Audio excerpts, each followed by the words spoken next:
Charisma wise, this album has no flaw, man. Like, forget about being abrasive, aggressive, or like all of them, DMX, Tupac. I know they get more attention because they are easier to feel and understand. But this less heralded, classy aggression was at its finest, man. From the first song, I think that's the second track, December 4th, to the last song, my first song. Like every song was delivered with the right focus and attitude.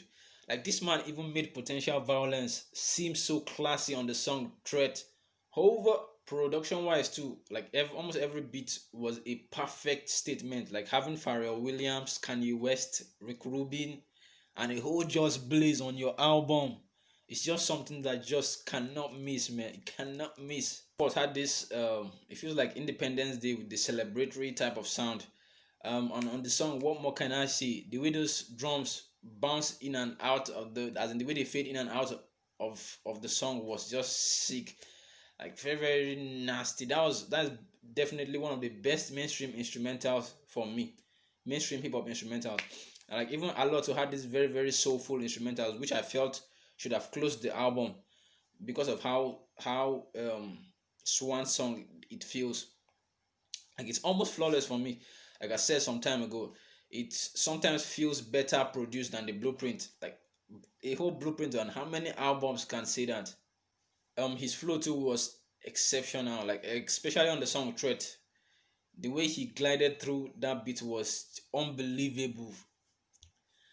His lyricism too was clever, classy, crazy, and logically enlightening. And there were so many bars and catchphrases that rappers of the later generations will later reference. Like it's safe to say, like Hove is one of the most quoted lyricists of all time. He said, Hove, not DOC, but similar to the letters, no one can do it better. Like that line was a very, very well taught line. No one can do it better was DOC's album. Like you get it with time. Yeah. This is what his second album should have looked like if he wasn't so obsessed with the radio then. Like there were different stories to on this album, from addressing haters to slick talks to reflections. But here he's saying that this is what makes me black. I'm royalty regardless of the blessings and curses of my pigmentation. There was only one feature on this album, Pharrell Williams, and he was only on the hook of the song Change Clothes. To me, it is almost the same as 2014 Forest Hills Drive, which had Ari Lennox on Saint Tropez, but she wasn't given credit. So it's safe to say like this album too is a it doesn't have any features sha, like that. At the time, people, let me say critics, especially, they did not give him the credit he thought he deserved. After this album, his plan was to retire from music, and it would have been what a way to end one's music career.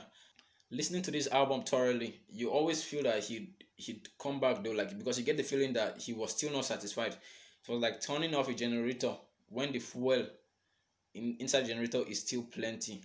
One very thing again that I liked on this album was the versatility of the songs, like the way public service announcement. That's public service announcement could have been the intro of the song. It wouldn't look out of place as the intro, and Allah wouldn't definitely look out of place as the last song.